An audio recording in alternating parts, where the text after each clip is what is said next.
Halo semuanya, ada kabar super penting nih, terutama buat Anda yang berstatus PPPK paruh waktu. Pemerintah baru aja merilis aturan baru yang, wah ini bakal mengubah total cara gaji Anda dihitung. Yuk kita bedah bareng-bareng. Nah, ini kan pertanyaan utamanya ya. Jadi, gimana nasib gaji Anda sekarang? Tenang aja, dalam beberapa menit ke depan, semua pertanyaan ini bakal kita jawab tuntas. Oke, kita langsung ke intinya ya. Pemerintah resmi mengumumkan aturan gaji baru. Dan ini beneran deh, bakal jadi standar baru untuk upah semua PPPK paruh waktu di seluruh Indonesia. Perubahan paling gedenya apa? Lupakan deh standar gaji nasional yang pukul rata itu. Aturan satu untuk semua itu sekarang resmi nggak berlaku lagi. Terus gantinya apa dong? Nah, sekarang gaji Anda itu bakal nyambung langsung sama kondisi ekonomi di daerah tempat Anda bekerja. Tujuannya sih jelas banget, biar sistem gajinya lebih adil dan lebih relevan secara lokal. Biar kita semua paham aturan baru ini, ada satu istilah kunci yang harus kita ngerti banget. UMK. Itu loh, upah minimum kabupaten atau kota. Angka inilah yang bakal jadi patokan baru, karena UMK itu kan cerminan biaya hidup yang sebenarnya di lokasi Anda. Oke, sekarang kita masuk ke bagian yang paling ditunggu-tunggu. Gimana persisnya gaji Anda dihitung? Ternyata, ada dua patokan utama yang jadi penentunya. Logikanya begini nih, nanti akan dicek dua hal, gaji terakhir Anda sebagai honorer dan UMK di daerah Anda. Pemerintah akan ambil mana yang angkanya lebih tinggi. Nah, itulah yang akan Anda terima. Simpel kan? Dan pastinya lebih menguntungkan. Jadi intinya, aturan ini tuh semacam jaring pengaman buat Anda. Gaji Anda dijamin nggak bakal turun dari yang sebelumnya, malah bisa naik kalau UMK di daerah Anda lebih tinggi. Jadi Anda terlindungi dan gajinya pun lebih masuk akal dengan kondisi setempat.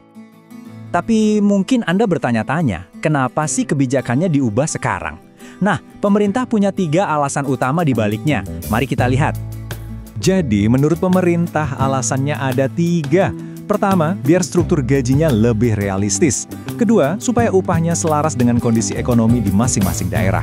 Dan yang ketiga, ini juga penting, untuk memastikan pemerintah daerah punya anggaran yang cukup untuk membayarnya.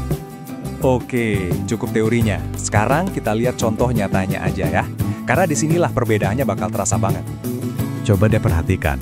Misalnya, seorang PPPK paruh waktu di daerah dengan UMK tinggi, katakanlah di DKI Jakarta, otomatis gajinya bakal lebih gede dibanding temennya yang kerja di daerah dengan UMK yang lebih rendah. Nah, ini dampak langsung dari kebijakan baru tadi. Dan yang paling penting, semua yang kita bahas ini bukan cuma kabar burung atau wacana loh. Ini adalah kebijakan resmi yang punya dasar hukum yang kuat banget. Jadi ini bukan sekedar interpretasi, tapi ini adalah kebijakan yang sudah tertulis hitam di atas putih dalam dokumen resmi negara. Nah ini dia dasar hukumnya, Peraturan Menteri Pan-RB atau Permen Pan-RB nomor 16 tahun 2025. Ini dokumen resminya, jadi Anda bisa cek sendiri kebenarannya.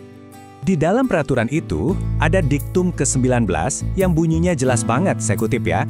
PPPK paruh waktu berhak mendapat upah minimal sesuai gaji sebelumnya sebagai non-ASN atau upah minimum daerah.